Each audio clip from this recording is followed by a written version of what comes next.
الحمد لله الذي جعل الشمس والقمر بحسبان والنجم والشجر يسجدان وفضل زمانا على زمان كما فضل مكانا على مكان وإنسانا على إنسان ونشهد أن لا إله إلا الله وحده لا شريك له ونشهد أن محمدا عبده ورسوله أرسله بالحق بشيرا ونذيرا وداعيا إلى الله بإذنه وسراجا وقمرا منيرا. أما بعد فأعوذ بالله من الشيطان الرجيم. بسم الله الرحمن الرحيم.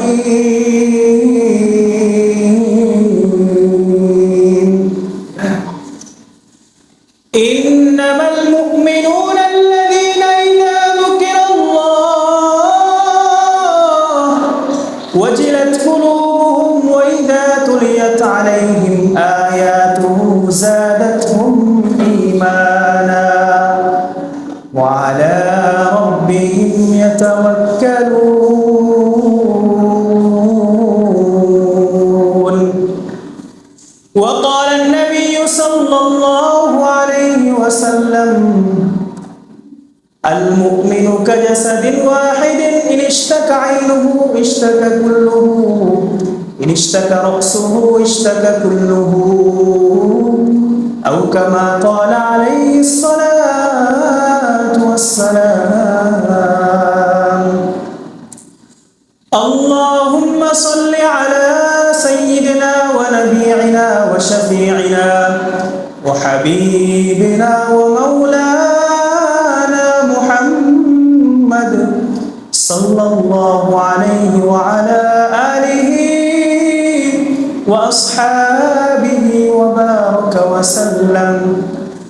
اللهم صل على سيدنا ونبينا وشفيعنا وحبيبنا ومولانا محمد صلى الله عليه وعلى آله وأصحابه وبارك وسلم. أستغفر الله الذي لا إله إلا هو الحي القيوم وأتوب إليه لا حول ولا قوة إلا بالله العلي العظيم.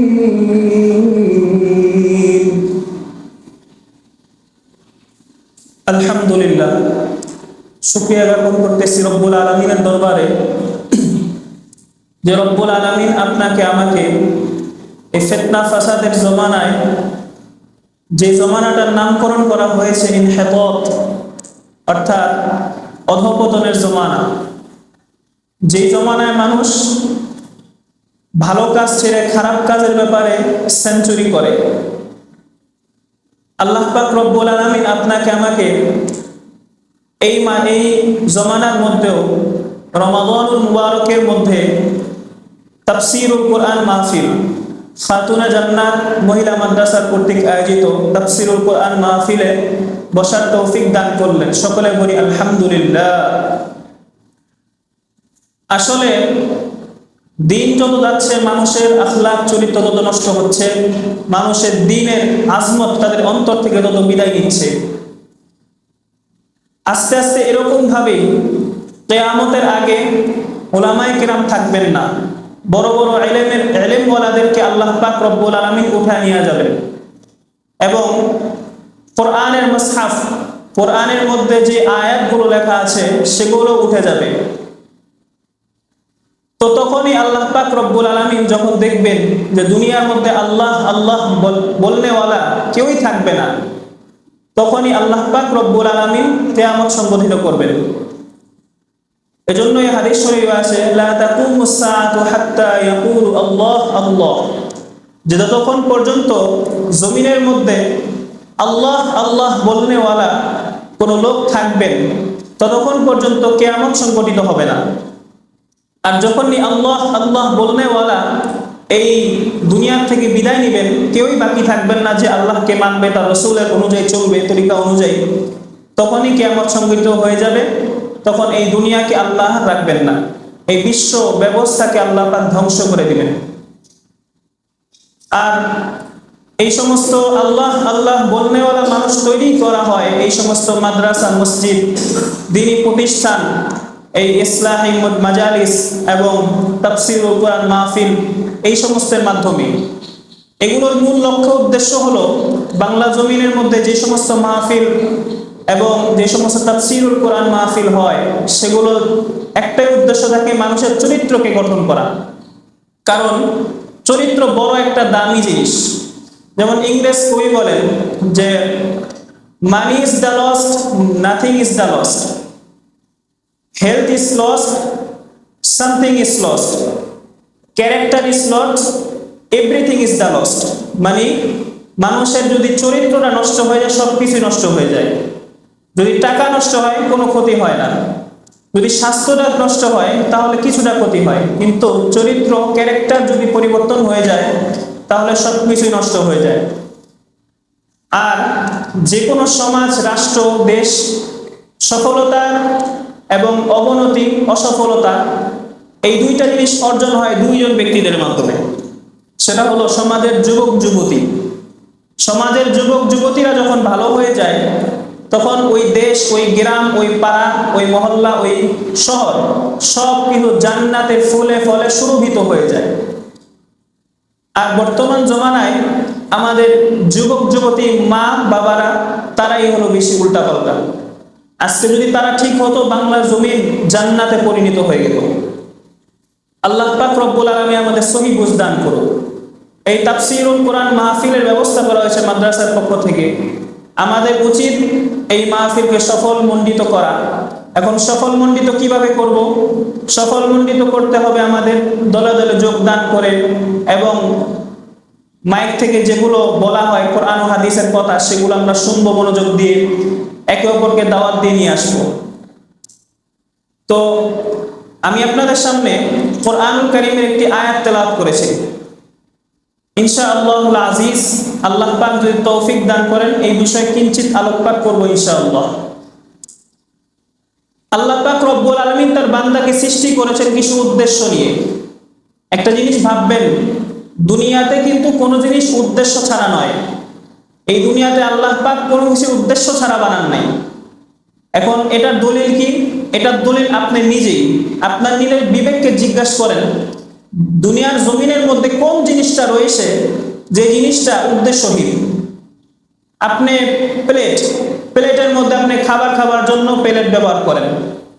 তারপর সুই আপনি শিলানোর জন্য ব্যবহার করেন। পানি পান করার জন্য ব্যবহার করেন। তারপর ইত্যাদি ইত্যাদি, কাপড় পরিধানের জন্য ব্যবহার করেন কাপড়। তো দুনিয়াতে কিঞ্চিত থেকে কিঞ্চিত, ছোট থেকে ছোট বস্তু কিন্তু উদ্দেশ্যহীন নয়।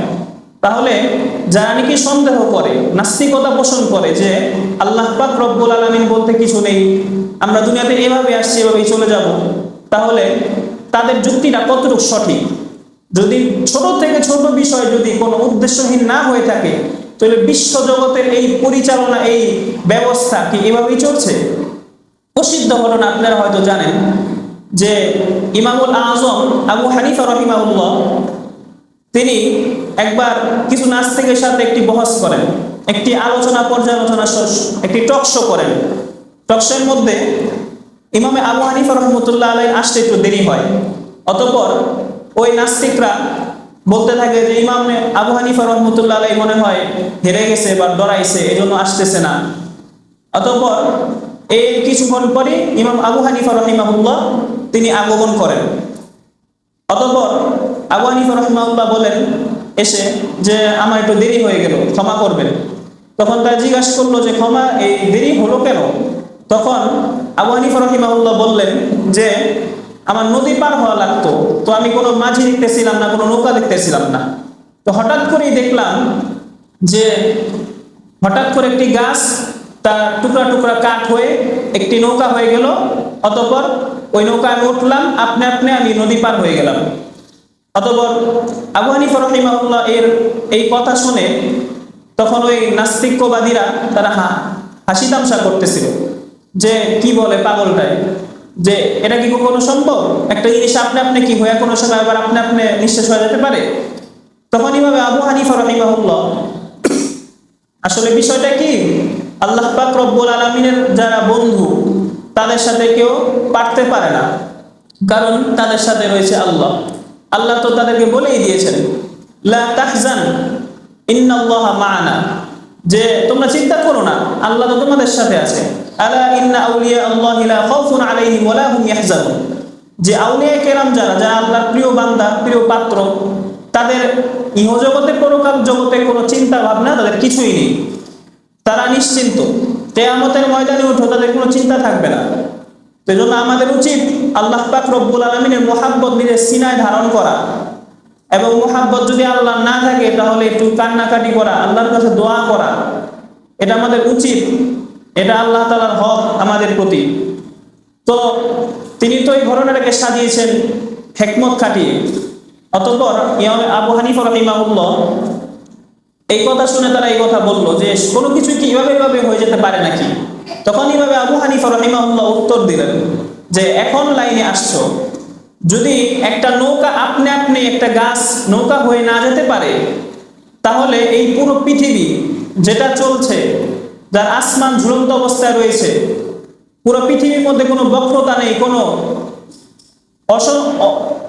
অসৌন্দর্যতা নেই, তাহলে এই পৃথিবীটা কিভাবে পরিচালিত হয়?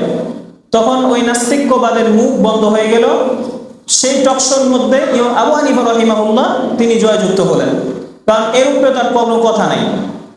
তো এটা নিতান্তই একটা বিবেকমান ব্যক্তির কাছে এটা ভুল এবং এটা গ্রহণযোগ্য নয়। কোনো বিবেকমান ব্যক্তি এটা গ্রহণ করতে পারে না যে আল্লাহ বলতে কিছু নেই, এই পৃথিবীতে আমরা এভাবেই আসছি, এভাবেই চলে যেতে হবে। তো শুরু জগতের থেকেই, প্রাচীন আরব থেকেই আমাদের ইসলাম নিয়ে ষড়যন্ত্র চলছে, কিভাবে ইসলামের এই প্রদীপকে নিভানো যায়, কিন্তু আজ পর্যন্ত পারেনি। এজন্যই তো কোরআনুল কারীমের সূরাতুস সফ এর মধ্যে আল্লাহ পাক রব্বুল আলামিন বলেন ইউরিদুনা লিয়াতফিউ নূরাল্লাহি বিআফওয়াহিহিম ওয়াল্লাহু মুতিম্মু নূরিহি ওয়ালাউ কারিহাল কাফিরুন, যে তারা চায় আল্লাহর দ্বীন নামক এই প্রদীপটাকে তারা বিআফওয়াহিহিম তাদের মুখ দ্বারা বন্ধ করে দিবে, ফুৎকার দিয়ে নিভিয়ে দিবে, কিন্তু ওয়াল্লাহু মুতিম্মু নূরিহি, কিন্তু আল্লাহ পাক রব্বুল আলামিন তো তার নূরকে পরিপূর্ণকারী, ওয়ালাউ কারিহাল কাফিরুন, যদিও কাফেরদের তা অপছন্দ হয়, আল্লাহ পাকের দ্বীনকে আল্লাহ উঁচুই করবেন। এজন্য তো প্রবাদ বাক্যে আছে আল ইসলামু ইয়ালু লা ইয়ালু আলাইহি, যে ইসলামই সর্বোচ্চ ধর্ম, সর্বোত্তম ধর্ম, সর্বোচ্চ স্তরের ধর্ম। এই ইসলাম বিরোধী কোনো ধর্ম ইসলামের উপর গালেব হতে পারবে না, হয় নাই, হবেও না, ভবিষ্যতেও হবে না। এটাই আল্লাহ পাকের ওয়াদা। কারণ আল্লাহ পাক রব্বুল আলামিনের কাছে মনোনীত ধর্ম হলো ইসলাম। ইন্নাদ-দীনা ইনদাল্লাহিল ইসলাম, ইসলামই হলো একমাত্র আল্লাহ পাক রব্বুল আলামিনের কাছে মনোনীত ধর্ম। এজন্য আমাদের মনক্ষুণ্ণ হলে হবে না। বর্তমান জমানায় প্রত্যেকটা মুসলমান নরনারী তারা মনক্ষুণ্ণতায় ভুগে, নিজেদের পরিচয় আসলে জানে না। আমাদের বিষয়টা হয়েছে দোয়েল পাখির মতো। দোয়েল পাখি যদি জানতো যে আমি জাতীয় পাখি, তাহলে তার ভাবসাব কিন্তু আলাদা থাকতো। তো আমাদের অবস্থাটা সেরকম হয়েছে। আমরা যে আশরাফুল মাখলুকাত এবং শ্রেষ্ঠ ধর্ম আমাদের এবং শ্রেষ্ঠ নবীর উম্মত আমরা, এই ধারণা আমাদের ভিতরে নাই, এই অনুভূতি আমাদের ভিতরে নাই। এজন্য একটা গ্রাম্য কথা আছে যে খেয়ালে আউলিয়া বেখেয়ালে দেউলিয়া, যে খেয়াল করলে আল্লাহওয়ালা হওয়া যায়, আর বেখেয়ালে কোনো সময় আল্লাহওয়ালা হওয়া যায় না। আমরা যদি আমাদের নামাজগুলি খেয়াল দিয়ে পড়ি, আমরা যখন জমিনে বিচরণ করি, হাঁটাচলা করি, তখন যদি আল্লাহ পাক রব্বুল আলামিনের প্রত্যেকটি সৃষ্টি জগৎ নিয়ে আমরা চিন্তা গবেষণা করি, তাহলে কিন্তু আল্লাহওয়ালা হওয়া যায়। কিন্তু দেখবেন একটা বেখেয়াল মানুষ, গাফেল মানুষ সারা জীবন নামাজ পড়ে যায়, কিন্তু আল্লাহ কোন বস্তুর নাম, কোন জিনিসের নাম, মোহাব্বত, রসকস বলতে তার নামাজের মধ্যে কিচ্ছু নেই। কারণ ওই যে তাদাব্বুর ফিল্লাহ, তাদাব্বুর ফিল কোরআন, এগুলো তার মধ্যে নাই। আমাদের উচিত নিজেদের অন্তরের মধ্যে ব্যথা পয়দা করা। আপনাদের আমাদের মনে তো এটা জাগ্রত হওয়া উচিত ছিল যে আমার সন্তান হারায় গেলে তো আমার সন্তানের প্রতি মোহাব্বত জাগে, কিন্তু আল্লাহ রব্বুল আলামিনের প্রতি তো আমাদের কোনো সময় একটু মোহাব্বত জাগে না। বা এই যে এত বছর ধরে নামাজ আদায় করি, তাহলে তো আল্লাহ পাক রব্বুল আলামিন কোন জিনিসের নাম বা আল্লাহর যে একটা অনুভূতি আমাদের অন্তর্ভিত্তে আসে না কেন? এজন্যই আমাদের উচিত যে আমাদের সর্বদা আল্লাহওয়ালা আহলুল্লাহদের সাথে সম্পর্ক রাখা। মহিলা যারা আছি আমরা আহলুল্লাহদের সাথে সম্পর্ক কিভাবে রাখবো? আমরা ইসলাহি খত লিখবো। ইসলাহি খতের মধ্যে আমাদের অন্তরে আমাদের চারিত্রিক যত সমস্যা আছে এগুলো সমস্যাগুলি লিখে আহলুল্লাহ যারা আছে, আল্লাহওয়ালা যারা আছে তাদের কাছে আমরা পেশ করব যে হুজুর আমার এই সমস্যা, আমি কি করতে পারি। অথবা আল্লাহওয়ালা আহলুল্লাহ যারা আছে তাদের কিতাবাদি পড়বো আমরা, এটাই আমাদের উচিত। কারণ কিয়ামত অনেক নিকটবর্তী। মানুষের ঈমান টিকায় রাখা বড় কঠিন। আপনি চাইলেও ঈমান টিকায় রাখতে পারবেন না। কারণ এই জমানাটা এমন এক জমানা, যে জমানার মধ্যে গুনাহ করতে হয় না, গুনাহ এভাবেই হয়ে যায়।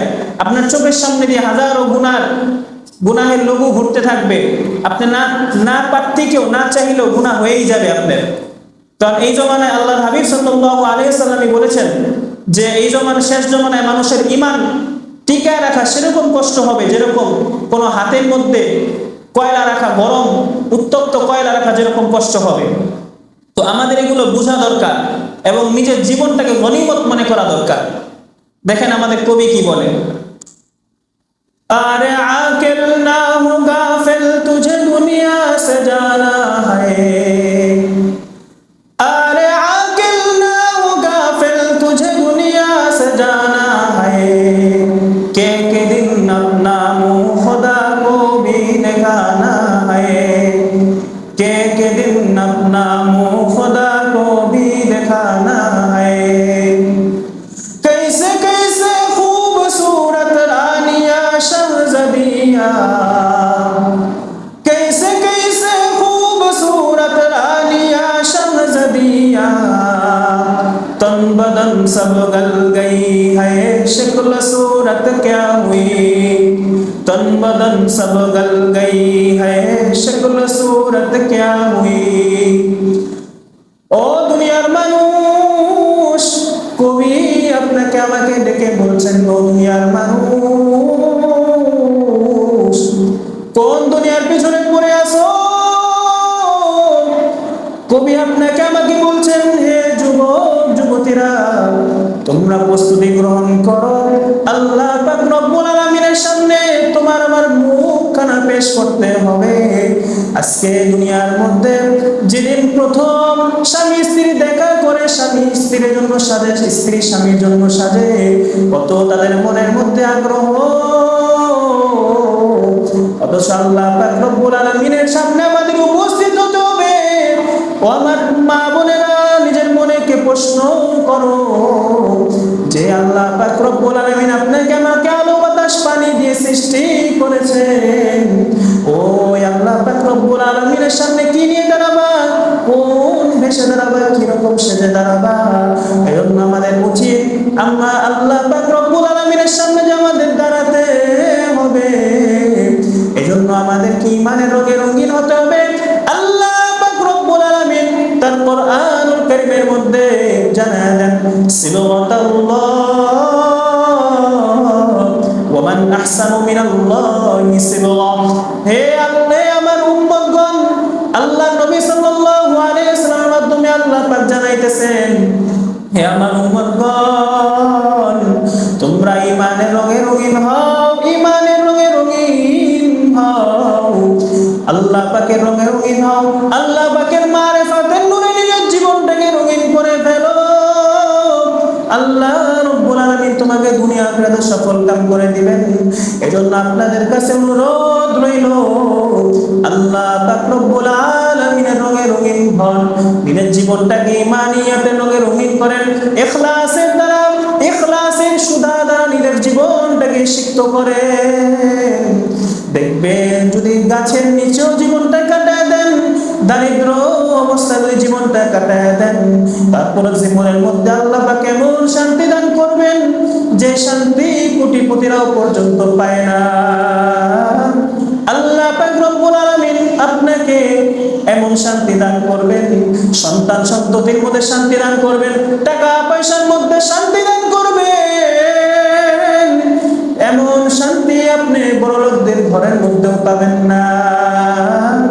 কবি আপনাকে আরো বলেন, कैसे कैसे ताजदारो बादशाह चल बसे, कैसे कैसे ताजदारो बादशाह चल बसे, वो खजीना बालखाना शान शौकत क्या हुई, ओ खजीना बालखाना शान शौकत क्या हुई।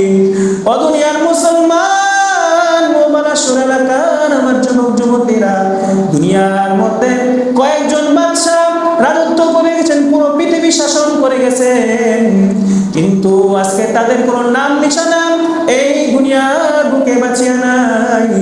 এই দুনিয়ার মধ্যে তাদের নাম নিশানা নাই, কেউ তাদের চিহ্ন খুঁজে পাবে না জমিনের মধ্যে। কিন্তু দেখেন আল্লাহ পাক রব্বুল আলামিন আপনাকে আমি এখন রাখছেন, একসময় আপনি আমি থাকবো না। এজন্য নিজেদের জীবনটাই গনিমত মনে করেন, আল্লাহর ইবাদত করেন, দেখবেন জীবনটা ফুলে ফলে শোভিত হয়ে যাবে।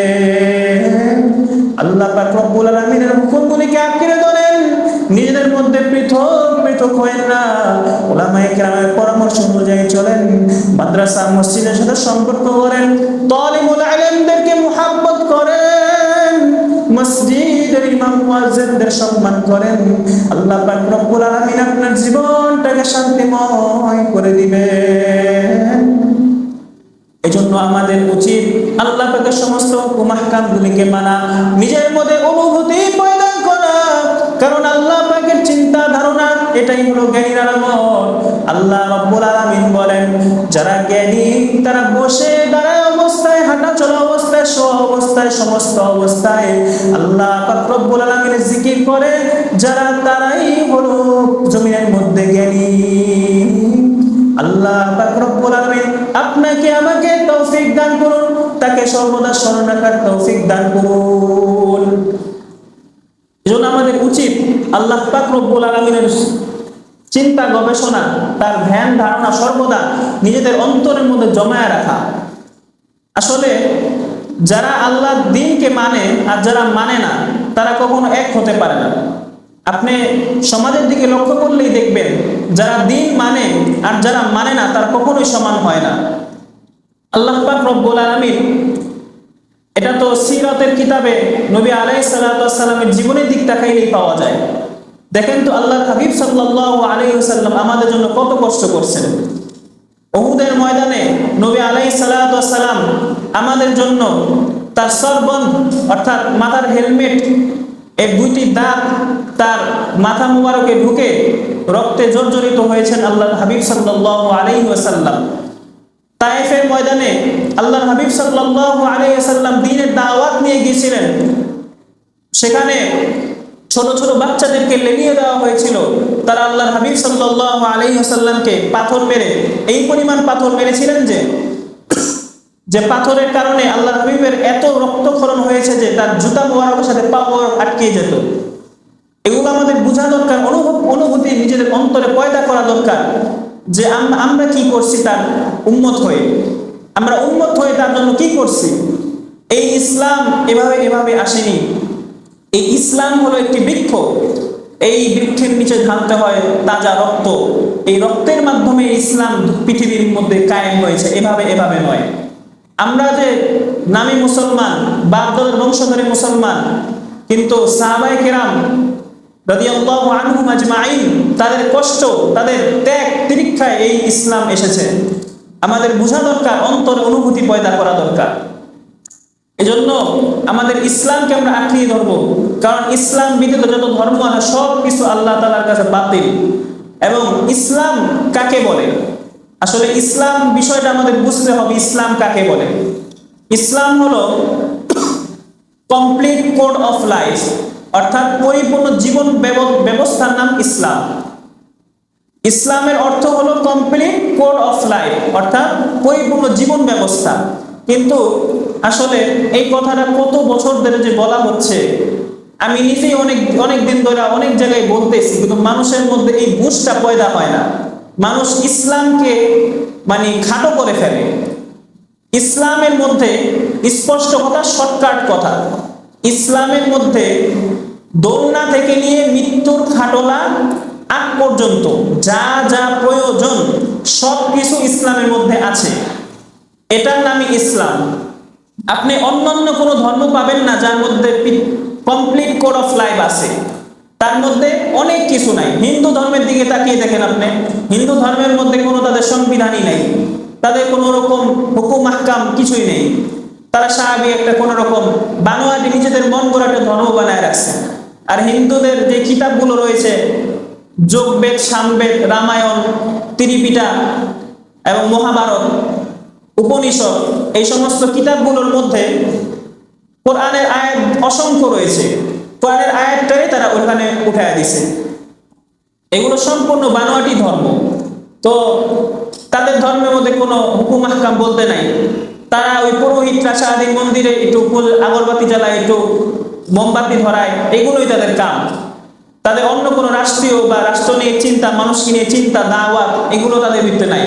কিন্তু ইসলামই এমন ধর্ম যে ধর্ম মানুষের জীবন শুরু লগ্ন থেকে মৃত্যুর আগ পর্যন্ত যা যা প্রয়োজন, যা কিছু কল্যাণ ক্ষতি, সব কিছুর নামই কি ইসলাম।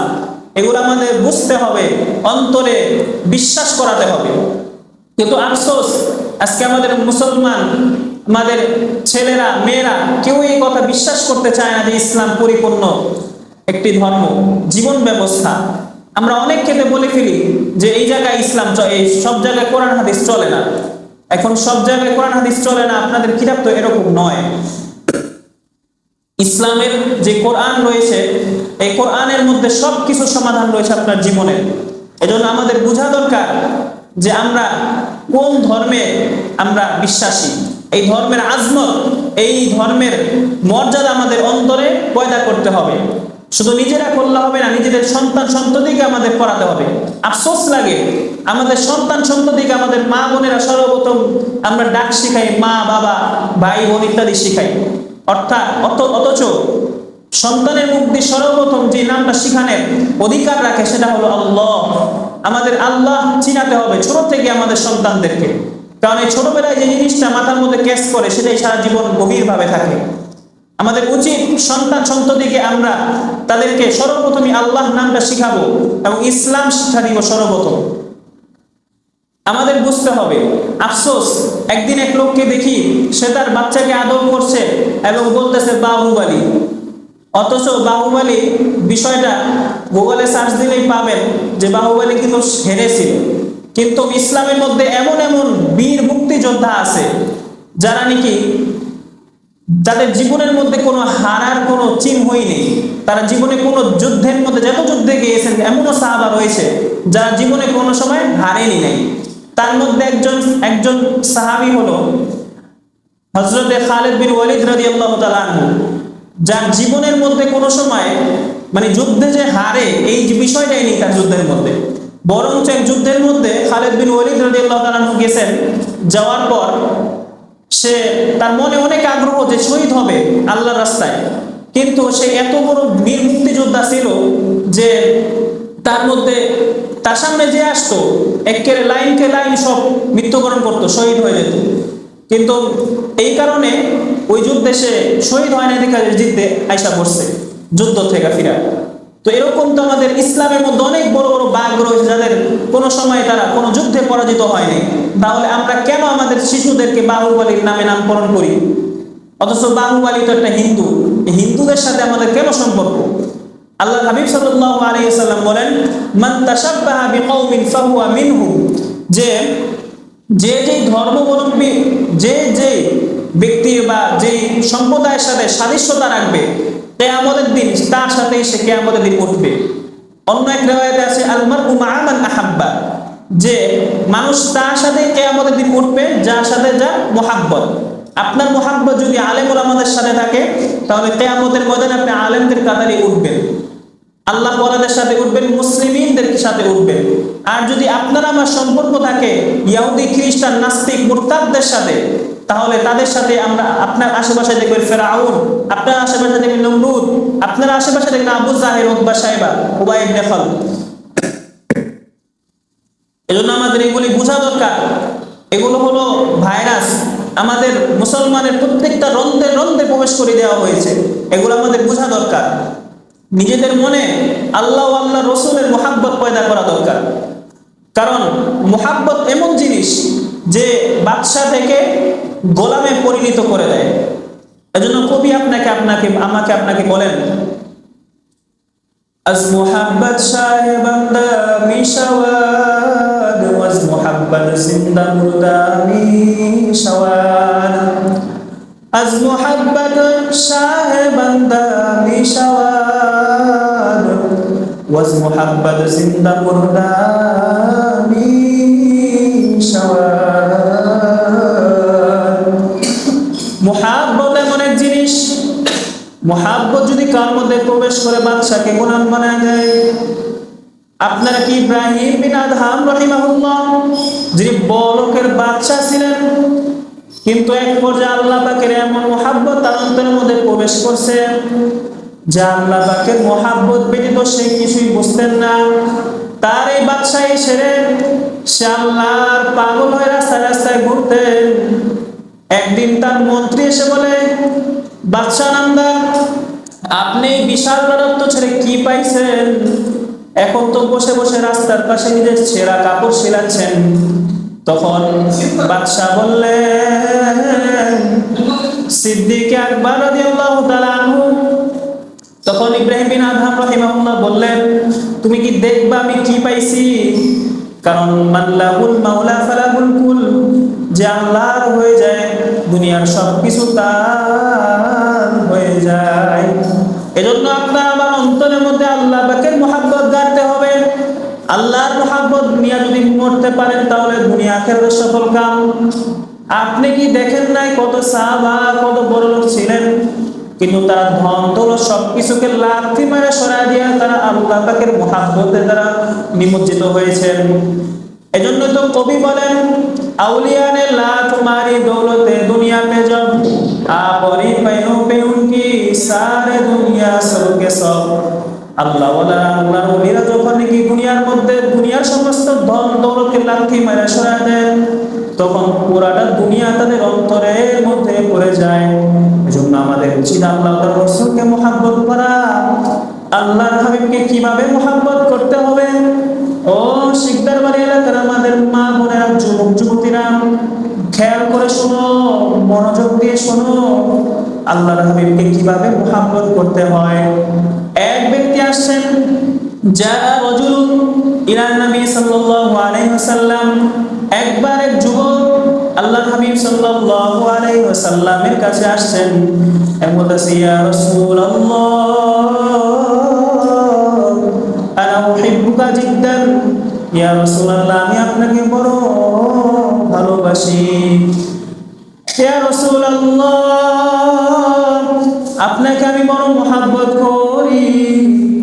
আল্লাহর হাবিব সাল্লাল্লাহু আলাইহি ওয়াসাল্লাম বলেন, আকুলতা বিফাহমিন, যে তুমি কি বুঝে শুনে বলছো? হাকাযা সালাসু মাররাতিন, আল্লাহর হাবিব সাল্লাল্লাহু আলাইহি ওয়াসাল্লাম তিনবার তাকে প্রশ্ন করলেন যে তুমি কি বুঝে শুনে বলছো? তখন ওই সাহাবী উত্তর দিলেন, ইয়া রাসূলুল্লাহ আকুলু বিফাহমিন, যে আমি, হে আল্লাহর রাসূল আমি বুঝে শুনেই বলছি। আনা উহিব্বুকা জিদ্দান, আমি আপনাকে বড় ভালোবাসি।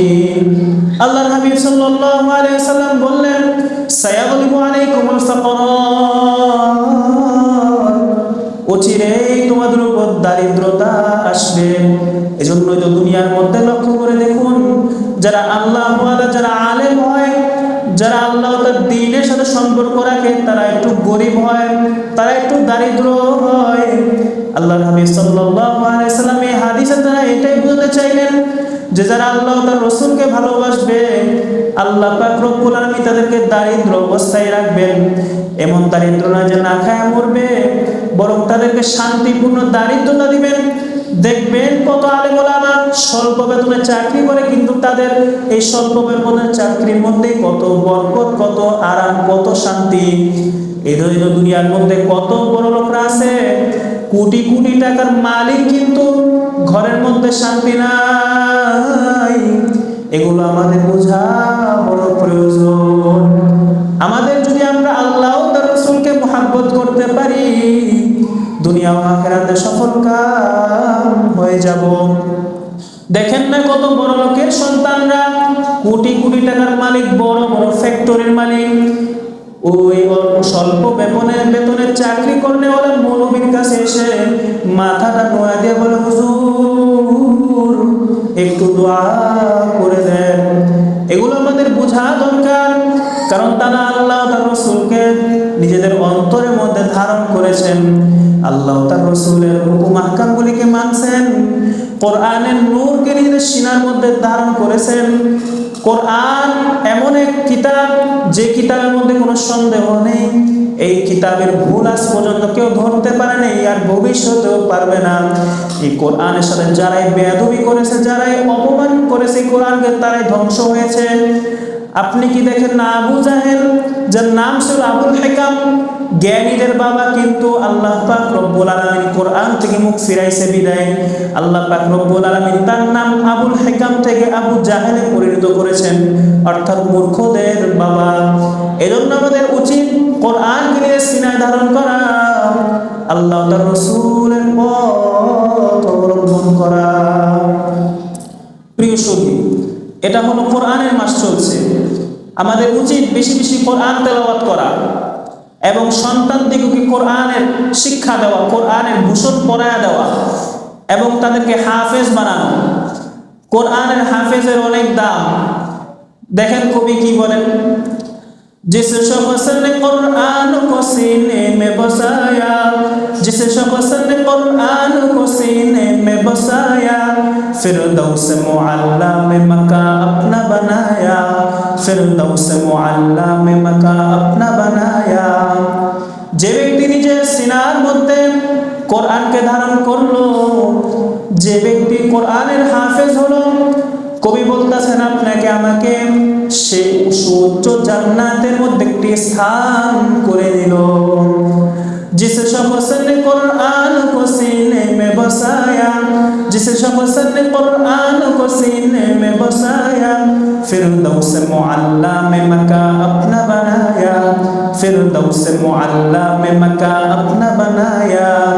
যে ব্যক্তি কোরআনকে নিজের সিনার মধ্যে ধারণ করবে, যে ব্যক্তি কোরআনের হাফেজ হবে, সে জান্নাতে একটি উচ্চ স্থান অর্জন করে নিল। এজন্য আমাদের উচিত আমাদের ছেলে সন্তানদেরকে মাদ্রাসায় ভর্তি করায় দেওয়া, নিজেদের ছেলেদেরকে কোরআনের হাফেজ বানানো। যদি আপনার ছেলে কোরআনের হাফেজ হতে পারে, মনে রাখবেন আপনার ছেলে একজন মন্ত্রী, ব্যারিস্টার, ডাক্তার, উকিল থেকে আপনার ছেলের বড় দাম। এই কথা যে সত্য, এটা দুনিয়ার মধ্যে প্রমাণ পাওয়া যায়। কোরআনের হাফেজদেরকে মানুষ যত সম্মান করে, দুনিয়ার এমন কোনো ব্যক্তি নাই যাদেরকে মানুষ এত সম্মান করে। এজন্য আমাদের উচিত কোরআনের প্রচার প্রসার করা, নিজেদের ছোট ছোট বাচ্চাদেরকে মাদ্রাসায় ভর্তি করা দেওয়া, কোরআনের হাফেজ বানানো, আলেম বানানো, এগুলোই হলো আসল জিনিস।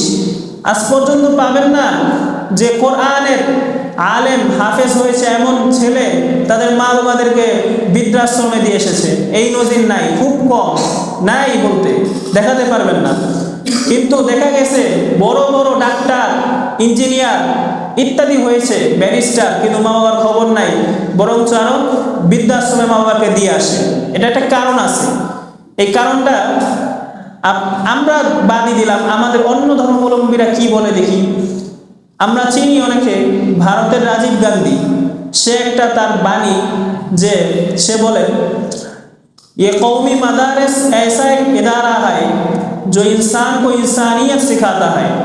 যে মাদারিসে কওমিয়া, এই যে আমরা কওমি মাদ্রাসাগুলি দেখি, এগুলো এমন এক প্রতিষ্ঠান, এমন এক ইদারা। এটা কিন্তু রাজীব গান্ধীর কথা, অথচ সেই হিন্দু ধর্মাবলম্বী, সেই কিন্তু এই কথাটা বলতেছে যে কওমি ইদারা এমন একটি ইদারা যে ইনসান কো ইনসানিয়ত শিখাতা হয়, যে মানুষকে মনুষ্যত্ব শিখায় এই কওমি মাদ্রাসা। কিন্তু আফসোস বিগত 16 বছরে আমরা দেখছি ফ্যাসিস্টরা আমাদের মাদ্রাসার ছাত্রদেরকে বলেছে যেখানে জঙ্গি পয়দা হয়, এখানে জঙ্গি ট্রেনিং দেওয়া হয়। কোথায় আজ পর্যন্ত একটা মাদ্রাসা কি রাইফেল পাওয়া গেছে, না ককটেল পাওয়া গেছে, না কোনো মাদ্রাসার ছাত্র কোনো যুদ্ধ বিগ্রহ করে কোনো মানুষকে মার্ডার করছে, এবং কোনো নজির নাই বাংলা জমিনের মধ্যে। বরং স্কুল কলেজের মধ্যেই একবার একটি জরিপ হয়েছিল, 100-র মধ্যে 99 জনই পাওয়া গেছে যারা নেশাগ্রস্ত, বিভিন্ন ড্রাগসে আক্রান্ত, ইত্যাদি ইত্যাদি রোগে তারা জড়িত। কিন্তু মাদ্রাসার ছাত্ররা, একটা জিনিস মনে রাখবেন প্রিয় বোনেরা, ভাইয়েরা, মাদ্রাসার ছাত্ররা হলো একটি ব্র্যান্ড। আমাদের মনে রাখতে হবে মাদ্রাসার ছাত্ররা কি একটি ব্র্যান্ড, তাদেরকে কুণ্ঠাবোধ করে লাভ নাই। কারণ মাদ্রাসার ছাত্ররা তাদের রক্ত পাক, তারা নেশা করে না, তারা জুয়া খেলে না, তারা চাঁদাবাজি করে না, এবং কোনো সময় মাদ্রাসা থেকে ফারেক হয়ে এগুলোর মধ্যে তারা অংশগ্রহণও করে না। আমাদের এই সমস্ত ধ্যান ধারণা আমাদের অন্তর থেকে সরাতে হবে। কারণ যে কোনো দেশের মধ্যে ইসলামের হাওয়া নিভে গেছে, খুঁজে দেখবেন তাদের ওই ইসলামের হাওয়া নিভানোর কারণ হলো তারা আলেম ওলামা মাদ্রাসার ছাত্রদেরকে তারা অপমান করত, তাদেরকে বিশ্বাস করত না, সন্দেহ পোষণ করত।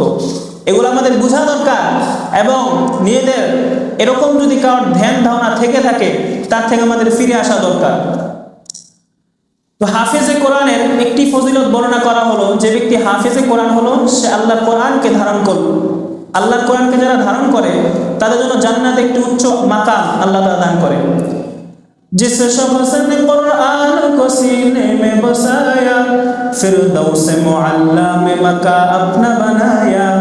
जिस शख्स की औलाद हुए हाफिज कुरान, जिस शख्स की औलाद हुए हाफिज कुरान, महशर में मिलेगा उसे एक ताज दुरफ़शा, महशर में मिलेगा उसे एक ताज दुरफ़शा।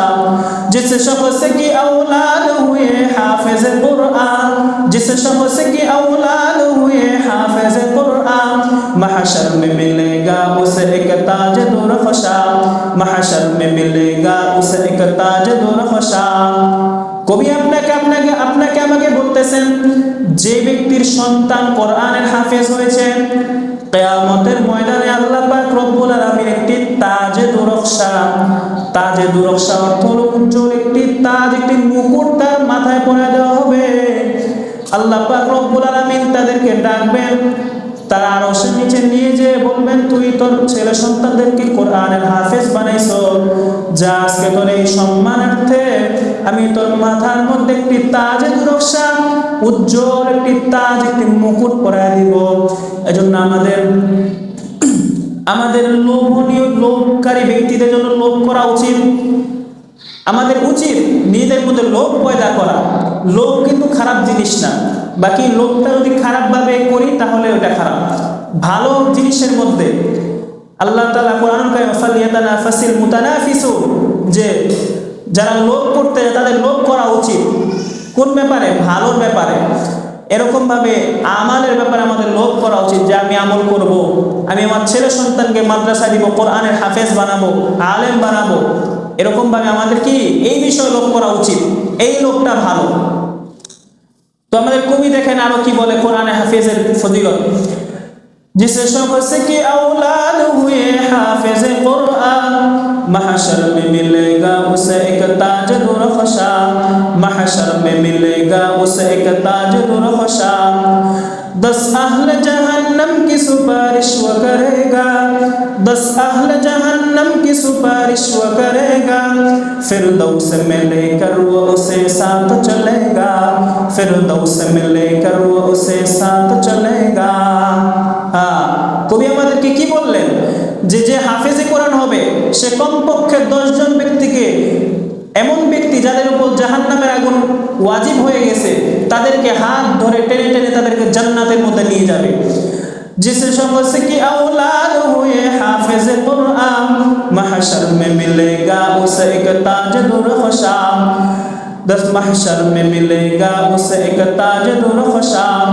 10 अहल जहन्नम की सुपारिश वो करेगा, 10 अहल जहन्नम की सुपारिश वो करेगा, फिरदौस में लेकर वो उसे साथ चलेगा, फिरदौस में लेकर वो उसे साथ चलेगा।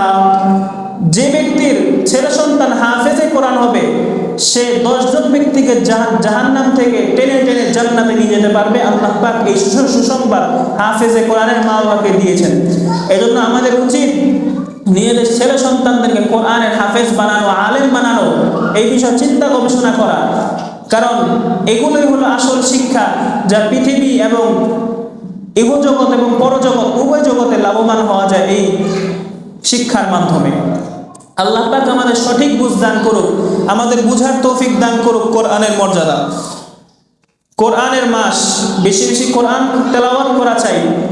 কারণ আল্লাহর হাবিব সাল্লাল্লাহু আলাইহি ওয়াসাল্লাম বলেন, এই কোরআন তেলাওয়াত করলে প্রত্যেকটা হরফে 10টি করে নেকি। আলিফ লাম মিম, এই 3টি হরফ এক অক্ষর, একটা হরফ না, বরং আলিফ একটা অক্ষর, লাম একটি অক্ষর, মিম একটি অক্ষর। এই 3টি হরফ যদি আমরা পড়ি তাহলে 30টা কি অর্জন হবে স্বাভাবিকভাবে। কিন্তু কোরআনে যেহেতু 1/70, তাহলে তো আরো বেশি সওয়াব হবে।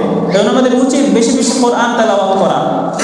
আমাদের মনের মধ্যে আসলে মৃত্যুর মুরাকাবা নাই বর্তমানে।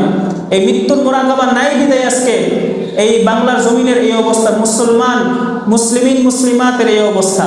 আমাদের উচিত নিজেদের অন্তরের মধ্যে উম্মতের দরদ পয়দা করা এবং মৃত্যুর মুরাকাবা বেশি বেশি করা।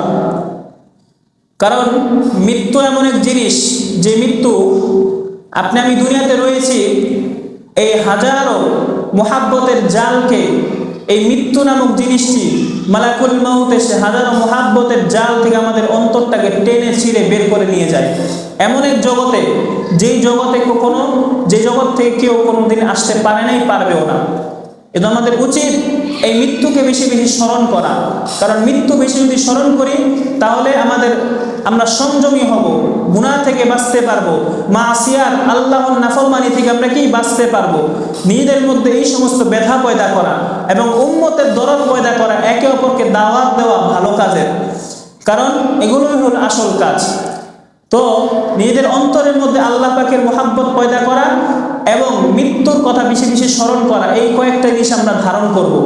ভাই তাফসির মাহফিল হচ্ছে, শুধু যদি শুনে গেলাম, এই আওয়াজ, সুর, কণ্ঠ শুনে গেলাম যে না ভালো বক্তাটা খুব বয়ান ভালো করেছে, এগুলো আসল বিষয় না ভাই। আমাদের অন্তরের মধ্যে কিছু নিয়ে যাওয়া, এটা হলো আসল কাম্য। পর্দা আলে মা বোনদেরকে বলছি, লক্ষ্য করে শুনবেন, নিজেদের মনের মধ্যে কিছু নিয়ে যান, বাসায় কিছু পুঁজি নিয়ে যান। এই কষ্ট করে রোজা অবস্থায় বসে আছেন, নিজেদের কিছু নিয়ে যান পুঁজি। এজন্য আমরা আজকের বয়ান থেকে কি কি শিখতে পারলাম, যে আমরা আল্লাহ পাক রব্বুল আলামিনের মুহাব্বত অর্জন করতে পারবো হবে, এবং নিজেদের ছেলে সন্তানদেরকে কোরআনুল কারীম শিক্ষা দিব, হাফেজ আলেম বানাবো, এবং মৃত্যুর স্মরণটা আমরা বেশি বেশি পরিমাণে করব।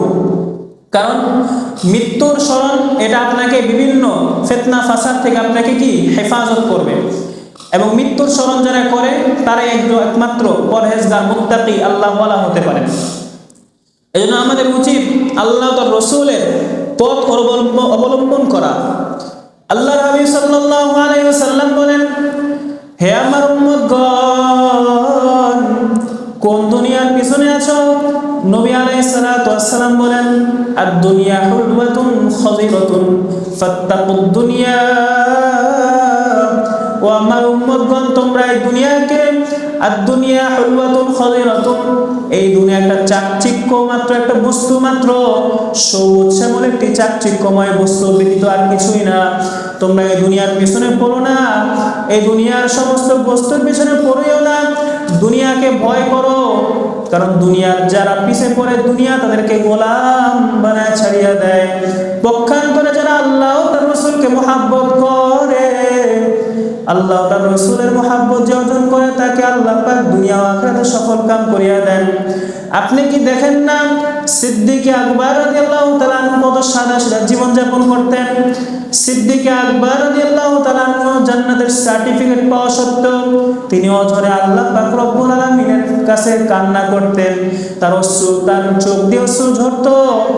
একবার নবী আলাইহিস সালাতু ওয়াস সালাম গভীর ঘুমের মধ্যে অচেতন আল্লাহর হাবিব সাল্লাল্লাহু আলাইহি ওয়াসাল্লাম হঠাৎ করে কান্নার আওয়াজে ঘুম ভেঙে যায়।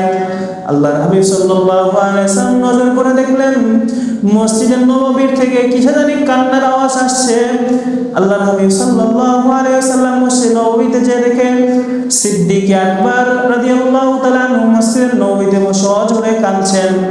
তখন আল্লাহর হাবিব সাল্লাল্লাহু আলাইহি ওয়াসাল্লামকে সিদ্দিক আকবর রাদিয়াল্লাহু তাআলা আনহু দেখে বললেন, ইয়া রাসূলুল্লাহ, এত রাত্রে আপনি এখানে?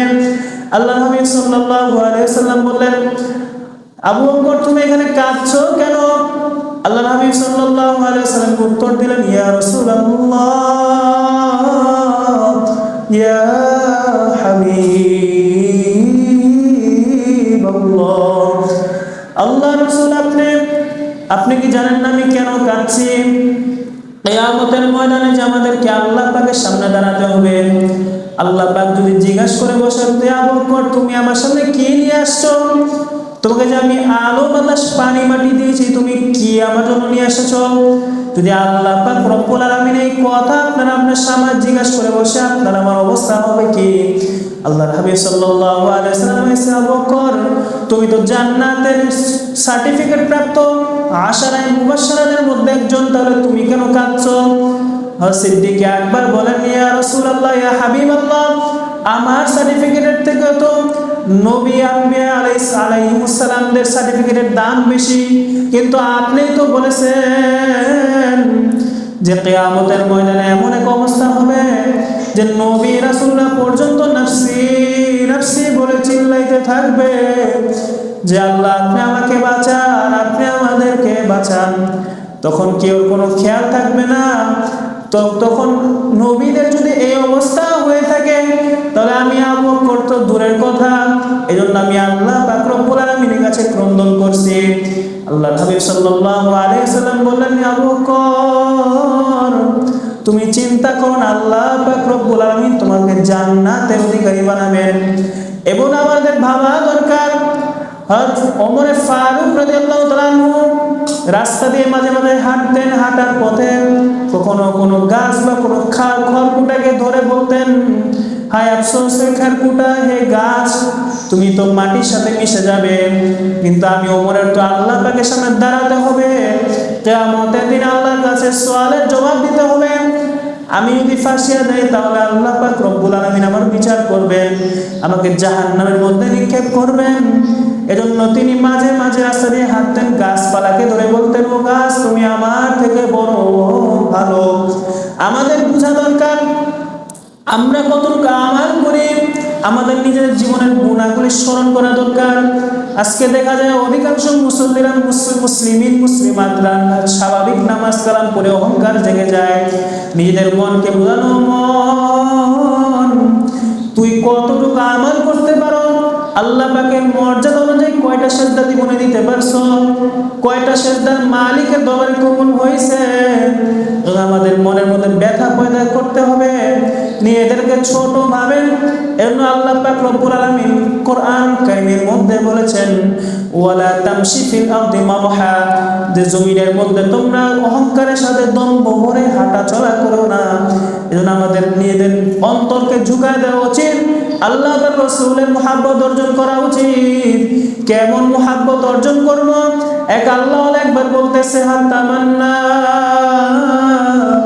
দিল সে রুখসাত হো গই, अब तो आजा,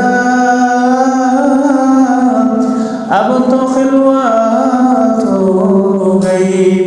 রব্বুল আলামিন আমাদের আমার অন্তরের মধ্যে কোনো টাকার মহব্বত নাই, বাড়ির মহব্বত নাই, গাড়ির মহব্বত নাই, স্ত্রীর মহব্বত নাই, সন্তানের মহব্বত নাই। মালিক তুমি আমার অন্তরে একটু আসো। ও আমার বারাসুর এলাকার আমার যুবক যুবতীরা, আল্লাহ পাক রব্বুল আলামিনকে তোমরা পাও না, অথচ আল্লাহ পাক রব্বুল আলামিন বলেন, ওয়া ফি আনফুসিকুম আফালা তুবসিরুন। বান্দা তুমি আমাকে কোথায় খুঁজো, আমি তো তোমার ভিতরে আছি। এজন্য এটা আমাদের খেয়াল করতে হবে। আল্লাহ তাআলা সূরাতুন নূরের মধ্যে বলেন, আল্লাহু নূরুস সামাওয়াতি ওয়াল আরদ যে জমিন আসমান যা দেখতো সবকিছু আল্লাহ পাকের নূরের মধ্যে ডুবে আছে। এজন্য তো আল্লাহ যখন জমিন দিয়ে বিচরণ করতেন তখন দেখতেন নূর আর নূর। এই জন্য তো কোরআনুল কারীমের মধ্যে আছে নূরুন আলা নূর, নূরের উপরে নূর। জমিনে সবকিছু আল্লাহ পাকের নূরের মধ্যে ডুবে আছে।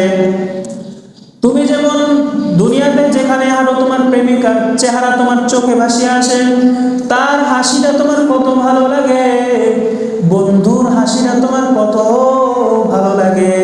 কিন্তু আল্লাহ পাক রব্বুল আলামিনের এমন কিছু বান্দা বান্দি জমিনের মধ্যে আছে যাদের আল্লাহ পাক রব্বুল আলামিনকে বড় ভালো লাগে। তারা গাছের দিকে তাকাইলে আল্লাহকে দেখতে পায়, তারা মাছের দিকে তাকাইলে আল্লাহকে দেখতে পায়, তারা নিজের শরীরের অঙ্গ প্রত্যঙ্গের দিকে তাকাইলে আল্লাহ পাক রব্বুল আলামিনের কথা স্মরণে আসে। তারা গাছের দিকে তাকালে আল্লাহ পাককে দেখতে পায়, তারা চন্দ্রের দিকে তাকালে আল্লাহকে দেখতে পায়। কিন্তু আপনার আমার জ্ঞান বুদ্ধি নাই বিদায়, অনুভূতি শক্তি নাই বিদায় আমরা দেখি না। এজন্য আমাদের উচিত নিজের অন্তরের মধ্যে আল্লাহ পাকের অনুভূতি পয়দা করা, মুহাব্বত পয়দা করা। দেখবেন আপনার আমার অন্তরটাকে আল্লাহ পাক নূরে মুনাওয়ার করে দিবেন। এবং আমার উচিত আল্লাহ আমাদের সম্পর্ক রাখা, নিজেদের অন্তরকে ইসলাহ করা। আমাদেরকে আল্লাহ পাক তৌফিক দান করুন। কিন্তু তৌফিক বড় আল্লাহর মহা একটা জিনিস। মুসা নবীনা আলাইহিস সালাতু ওয়াস সালাম আল্লাহর কাছে বলতেছে, ইয়া আল্লাহ তৌফিক কার নাম? আল্লাহ পাক রব্বুল আলামিন বলেন, ইয়া মুসা, হে মুসা বলতো তৌফিক কাকে বলে? আল্লাহর হাবিব আল্লাহ তাআলা তখন বললেন, মুসা বলো তোমার নাম কি? তখন মুসা আলাইহিস সালাম তার নামটা বলতে পারতেছিলেন না। তখন আল্লাহ পাক বললেন, এটাই আমার তৌফিক। তুমি যখন তোমার নামটা জানা সত্ত্বেও বলা সত্ত্বেও তুমি বলতে পারলে না, সেরকম তৌফিকটা হলো এই জিনিসের নামই। আল্লাহ পাকের তৌফিক হলে সবকিছু হয়, তৌফিক না হলে কিছুই হয় না। এই জন্যই তো আল্লাহর হাবিব সাল্লাল্লাহু আলাইহি ওয়াসাল্লাম দোয়া করতেন, আল্লাহ আপনি আমাকে তৌফিক দান করেন ভালো কাজ করার, খারাপ কাজ থেকে বিরত থাকার তৌফিক দান করেন। এজন্য আমাদের উচিত আল্লাহ পাকের কাছে বেশি বেশি তৌফিক চাওয়া এবং নিজেদের অন্তরের মধ্যে এই কথা বিশ্বাস করা যে একদিন মরতে হবে। এই দুনিয়াতে আপনি আমি থাকবো না, এই দুনিয়াতে আপনাকে আমাকে আল্লাহ থাকতে দিবেন না। আমাদেরকে আল্লাহ পাকের মুহাব্বত অর্জন করতে হবে। কিয়ামতের ময়দানে আল্লাহ পাক রব্বুল আলামিনের নাফরমান যারা, তারা কিয়ামতের সূর্যের তাপে তাদের মাথার মগজগুলি টকবক করতে থাকবে। মাথার এক হাত অর্ধ আদুপরে সূর্য থাকবে। আজকে দুনিয়ার চন্দ্রমাতে রোহিতরে আপনি আমি সহ্য করতে পারি না। নিজেদের অন্তরের মধ্যে প্রশ্ন করুন, কিয়ামতের ময়দানে কি অবস্থা হবে? কিয়ামতের ময়দানে জমিনটা পুরিয়া লাল চামড়ার মতো হয়ে যাবে। আল্লাহ পাক রব্বুল আলামিন গুসায় তিনি বলে ফেলবেন, লিমানিল মুলকুল ইয়াউম লিল্লাহিল ওয়াহিদিল কাহ্হার। জমিনের মধ্যে থেকে আমার নিয়ামত ভক্ষণ করে আলেমদেরকে জেলে ঢুকাইছো, আলেমদের উপর জুলুম করছো, তলেবুল আলেমদেরকে দেখতে পারো নাই। আজকে আমার রাজত্ব ছাড়া আর কিছু নেই, আজকে পারলে কিছু করিয়া দেখা। আল্লাহ পাক রব্বুল আলামিন আপনাকে আমাকে কঠিন শাস্তির মধ্যে সম্মুখীন করবেন যদি আপনার আমি আল্লাহ তার রাসূলের হুকুম অনুযায়ী না চলতে পারি। দুনিয়াতেও কষ্ট, আখিরাতেও কষ্ট। জাহান্নাম চিল্লায় বলতে থাকবে আল্লাহ, জাহান্নাম বলতে থাকবে আল্লাহ নাফরমানগুলি আমার পেটের মধ্যে ঢুকায়া দাও। জাহান্নামকে জিজ্ঞাসা করে, ইয়াউমা নাকুলু লিজাহান্নামা হাল ইমতালাতি। জাহান্নামকে আল্লাহ পাক জিজ্ঞাসা করবেন, হে জাহান্নাম তুই কি পরিতৃপ্ত হইছ? জাহান্নাম বলবে, হাল মিন মাজিদ। আল্লাহ তোমার আরো কি কোন নাফরমান আছে? থাকলে আমার ভিতরে দাও। জাহান্নাম নাফরমানের পিপাসায় ভুগতে থাকবে। জাহান্নামকে ৭০,০০০ ফেরেশতারা শিকল দিয়ে ধরে রাখবে, তারপরও জাহান্নাম ছুড়ে যাইবে। তখন আপনার নবী মুহাম্মদ আরবি সাল্লাল্লাহু আলাইহি ওয়াসাল্লাম সিজদা করে কাঁদবেন, উম্মতি উম্মতি, হে আল্লাহ আপনি আমার উম্মতকে বাঁচান, হে আল্লাহ আপনি আমার উম্মতকে বাঁচান। ও আমার মা বোনেরা, সেই নবীর জন্য কি একটু মায়া লাগে না? আজকে রাস্তা দিয়ে পর্দাবিহীন হাঁটাচলা করো, গুনাহ করো, আল্লাহ পাক রব্বুল আলামিনের মাসিয়াতে জড়িত হও, তোমাদেরকে একটু মায়াও লাগে না যে নবী তোমাকে আমাকে কিয়ামতের দিনও ভুলবেন না? সমস্ত নবী তো নাফসি নাফসি বলবেন, হে আল্লাহ আমাকে বাঁচাও আমাকে বাঁচাও, কিন্তু তোমার আমার নবী একমাত্র এমন নবী যে উম্মতের জন্য কান্না করতে থাকবে। আল্লাহর হাবিব আল্লাহ তাআলা তখন তার হাবিবকে ডাকবেন, ইয়া রাসূলুল্লাহ, হে আমার নবী আপনি মাথা উঠান। তখন আল্লাহ পাক রব্বুল আলামিন বলবেন, যান আপনার উম্মতকে আপনি সুপারিশ করুন। তখন আল্লাহর হাবিব সাল্লাল্লাহু আলাইহি ওয়াসাল্লাম সুপারিশ করে তার উম্মত দিগকে জান্নাতে নিয়ে যাবেন। এজন্য আমাদের নিজেদের প্রস্তুত করা উচিত। আল্লাহর হাবিব সাল্লাল্লাহু আলাইহি ওয়াসাল্লামের সুপারিশ যদি পেতে চাই তাহলে তার রাসূলের হুকুম অনুযায়ী চলতে হবে, আল্লাহ তার রাসূলের মোতাবেক জীবনকে পরিচালনা করতে হবে, নিজেদেরকে পর্দার ভূষণে ভূষিত করতে হবে। আমাদের আল্লাহ পাক সঠিক বুঝদান করুন। এজন্য আমাদের উচিত আল্লাহ তার রাসূলের হুকুম অনুযায়ী চলা। আজকে মহিলাদের আফসোস, আমাদের মা বোনদের কিছু কথা না বললেই নয়। মহিলারা আজকে খালি নারী অধিকারের পিছনে ছুটছে, অথচ গত কয়েকদিন আগে এক মহিলা মাদ্রাসার তাফসীর কোরআনের মাহফিলে এই কথাটাই বলেছিলাম যে আল্লাহ পাক রব্বুল আলামিন বা ইসলাম ধর্ম আপনাকে আমাকে নারী অধিকার দেয় নাই কিভাবে? অন্য সব ধর্মে তো মহিলাদের কোনো অংশই নেই, কিন্তু ইসলাম ধর্মে কি বলেন দেখেন, সূরাতুন নিসার মধ্যে আল্লাহ তাআলা জানিয়ে দিয়েছেন যে ওয়ালাহুন্না রুবু ইল্লাম ইয়াকুল লাকুম ওয়ালাদ, যে স্ত্রীর যদি সন্তান থাকে, যদি সন্তান না থাকে তাহলে সম্পত্তি থেকে 1/4 পাবে স্ত্রী। অথচ অন্যান্য ধর্মের মধ্যে স্ত্রীর কোনো অংশই কিন্তু নেই। এবং আল্লাহ তাআলা মহিলাদেরকে কত মর্যাদা দিয়েছেন, মহিলাদেরকে অনেক সম্মানের সাথে আল্লাহ পাক রব্বুল আলামিন কোরআনুল কারীমের মধ্যে বলেছেন। শুধু এতটুকুই নয়, সূরাতুন নিসা অর্থাৎ মহিলাদের সূরা, একটা সূরাই নাযিল করে দিয়েছেন মহিলাদের ব্যাপারে। তাহলে আমরা মহিলারা কিভাবে আপত্তি তুলি যে আমাদের ইসলাম পরিপূর্ণ অধিকার দেয় নাই? আচ্ছা আপনাদের প্রশ্ন করি, কোনো বিবেকবান ব্যক্তিকে এটা বলবে যে মহিলারা অর্ধনগ্ন অবস্থায় রাস্তা দিয়ে হাঁটবে এটাই তাদের অধিকার? এটা যদি অধিকার হয়ে থাকে তাহলে তো সবচেয়ে অধিকার পাইছে কুকুর। সত্য কথা যদিও তিক্ত, কিন্তু শুনতে হবে। এগুলো আমাদের অন্তরের মধ্যে বোঝা দরকার। এই সমস্ত আপত্তির থেকে নিজেদের বের হওয়া দরকার। আপনাদের ইসলাম কি দেয় নাই? ইসলাম তো আপনাদেরকে শান্তিপূর্ণ রানীর মতো সাজাতে চাইছে, কিন্তু আমরা এখন সুইপার হইতে চাই, আমরা নার্স হইতে চাই। এটা হলো আফসোস। আমাদেরকে আল্লাহ চাইছে আমরা রানীর মতো ঘরে থাকবো, কিন্তু আমরা চাই আমরা নার্স হব, আমরা সুইপার হব, এগুলো হইতে চাই আমরা। আমাদের সঠিক বুঝ দান করুক আল্লাহ। আল্লাহ তাআলা ছেলেদেরকে বলেছেন ওয়াশিরুহুন্না বিল মারুফ, যে মহিলাদের সাথে খবরদার খারাপ আচরণ করবা না, মহিলাদের সাথে সুন্দর আচরণ করবা। আল্লাহর হাবিব সাল্লাল্লাহু আলাইহি সাল্লাম বলেছেন মহিলাদের সাথে স্বামীরা এইভাবে আচরণ করবে যেরকম একটা কাঁচের টুকরা যেরকম ভাবে আমরা সাবধানে উঠাই, আস্তে করে ধরি, তো পুরুষদেরকেও আল্লাহর হাবিব সাল্লাল্লাহু আলাইহি সাল্লাম বলেছেন মহিলাদের সাথে এমন আচরণ করবা। এবং ওয়াশিরুহুন্না বিল মারুফ, এই আয়াতের মধ্যে আল্লাহ বলেছেন মহিলাদের বকাঝকা করবা না, তাদের সুন্দর ব্যবহার করবা, বুঝাবা তাদেরকে। আস্তে আস্তে যখন না বুঝবে তখন আস্তে আস্তে পর্যায়ক্রমে একটু ব্যবহারটা কঠোর হবে। কিন্তু আল্লাহ তাআলা তার রাসূল তো এইভাবে বলে দেন নাই যে মহিলাদেরকে শুরুতেই মারবা বা খারাপ আচরণ করবা। এবং মহিলাদের এবং স্ত্রী স্বামীর সম্পর্কটাকে আল্লাহ কত সুন্দর করে বলেছেন, হুন্না লিবাসুল লাকুম ওয়া আনতুম লিবাসুল লাহুন্না, যে মহিলারা পুরুষদের আবরণ এবং পুরুষরা মহিলাদের আবরণ। কিন্তু অন্যান্য ধর্মে কিন্তু এরকমটা বলা হয়নি। যেমন হিন্দু ধর্মের মধ্যে দেখেন তারা কি বলে মহিলাদেরকে তারা ছোট করে। যেমন বলে যে সবেশ নারীনাং দূষণম, যে মহিলাদের কাজই হলো পুরুষদেরকে দূষিত করা। এটি কিন্তু একটি মহিলাদের কটূক্তি করা হলো। এগুলো আমাদের বোঝা দরকার। ইসলাম কিন্তু এমন কটূক্তি মহিলাদেরকে নিয়ে করেন নাই, বরং ইসলাম মহিলাদেরকে অনেক সম্মান মর্যাদা এবং কোমল করে ইসলাম মহিলাদের ব্যাপারে কথা বলেন। মহিলাদের কত কিছু আল্লাহ পাক সহজ করে দিয়েছেন, নামাজ, রোজা, হজ, যাকাত সব কিছুই কিন্তু আল্লাহ পাক রব্বুল আলামিন মহিলাদেরকে সহজ করে দিয়েছেন, সরল নরম করে দিয়েছেন। এগুলো আমাদের বোঝা দরকার। ইসলামের মধ্যে কোনো অশ্লীলতা নেই।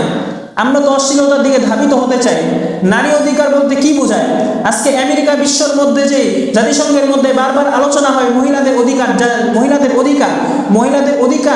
যে আমেরিকার মধ্যে করা হয়, খালি এই আলোচনা করা হয়, কিন্তু দেখা যায় আজকে আমেরিকার মধ্যে প্রত্যেক মিনিটে শুধু মহিলা না, একটা পিচ্চি প্রত্যেক মিনিটে 100 জন পিচ্চি ধর্ষিত হয়।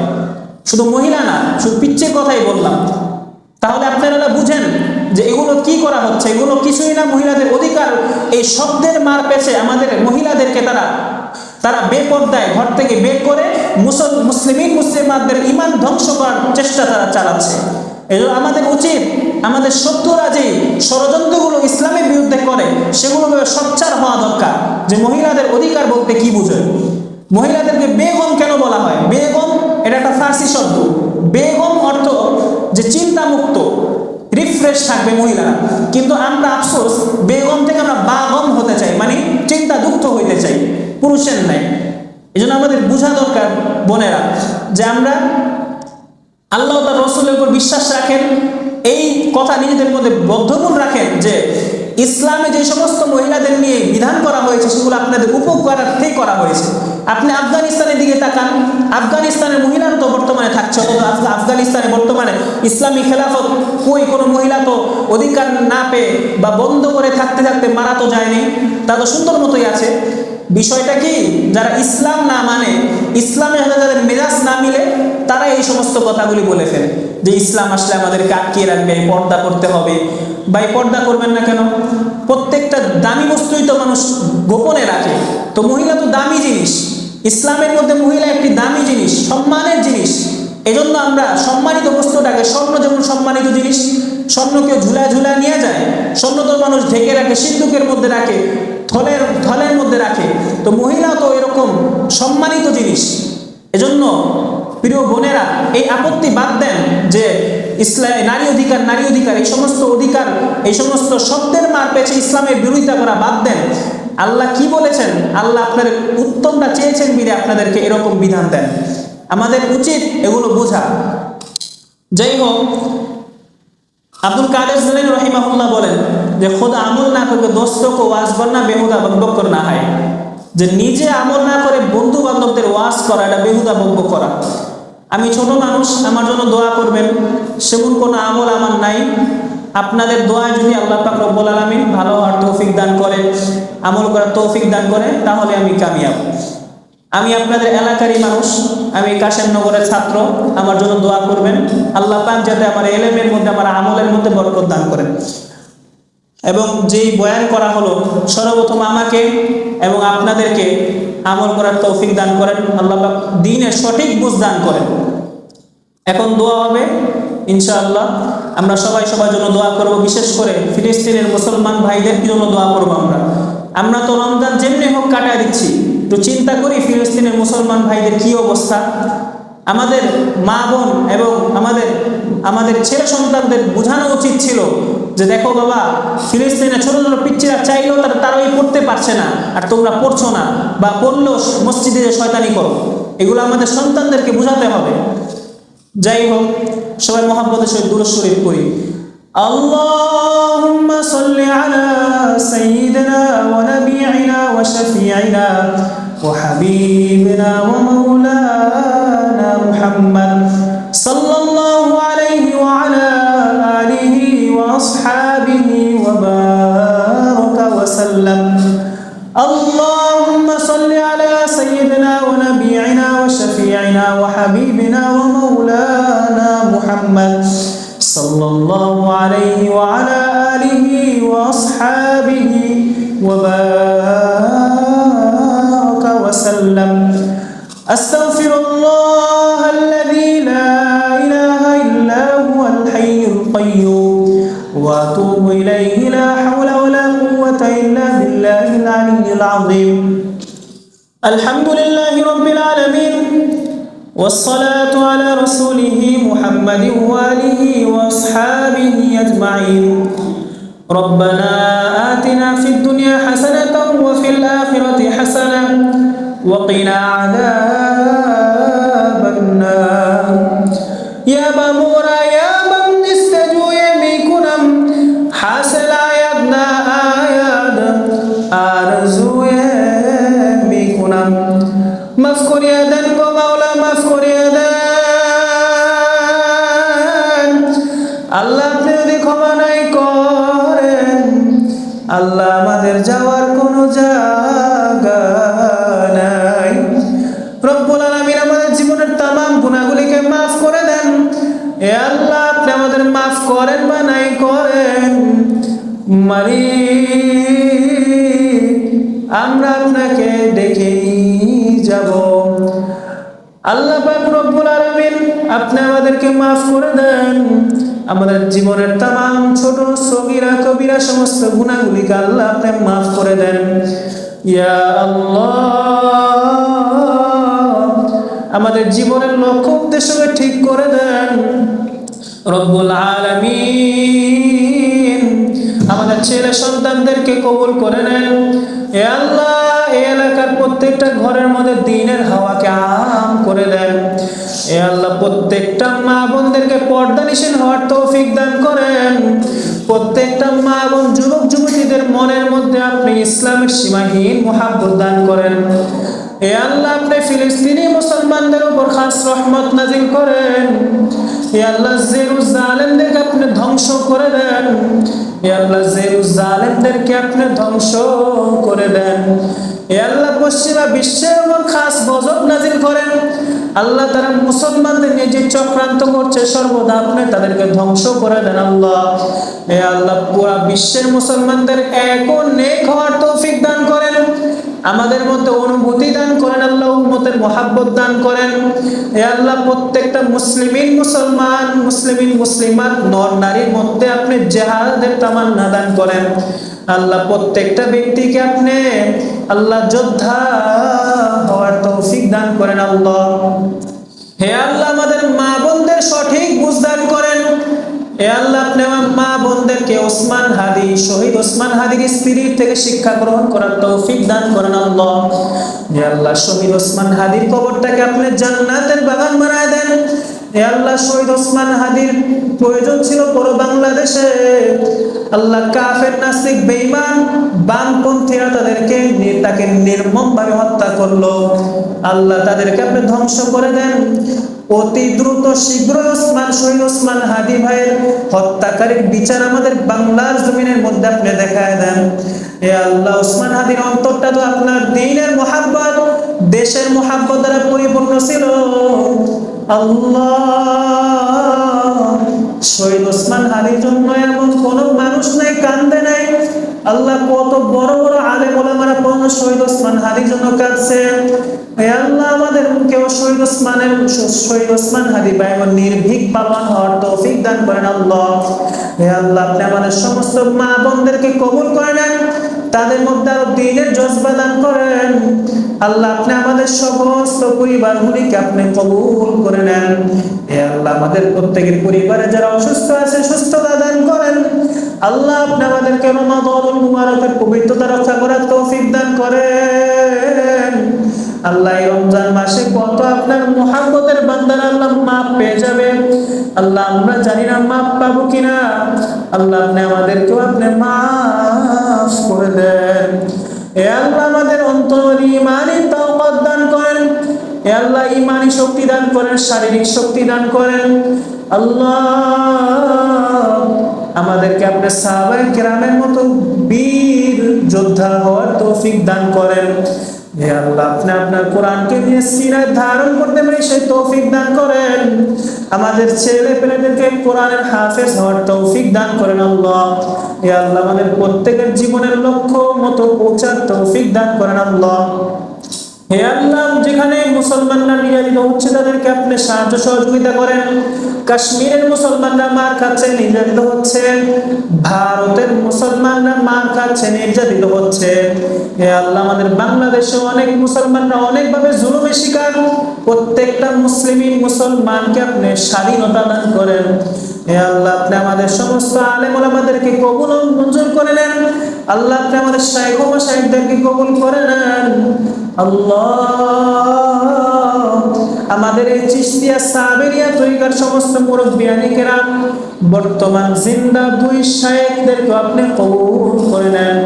হে আল্লাহ, আপনি আমাদের শাইখ ও মাশায়েখদেরকে আপনি উচ্চ মর্যাদা দান করেন আল্লাহ।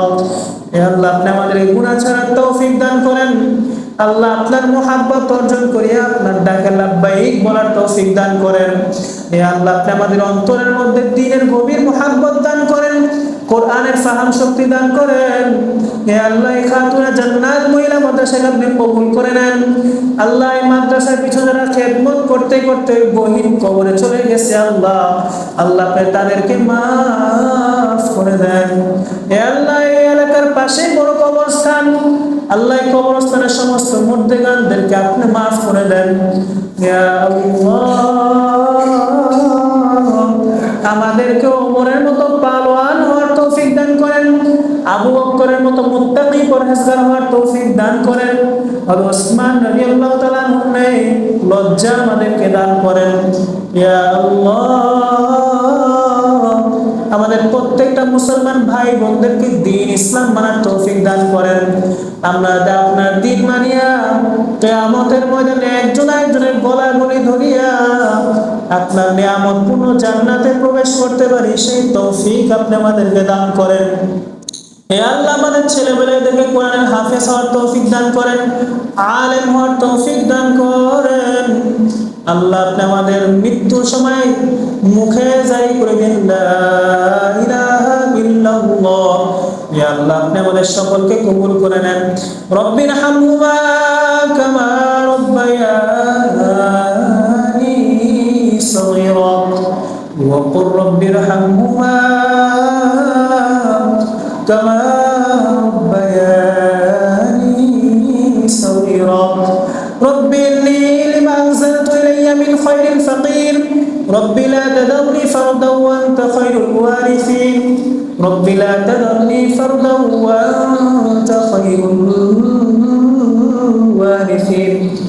رب ارحمهما كما ربياني صغيرا وقل رب ارحمهما كما ربياني صغيرا.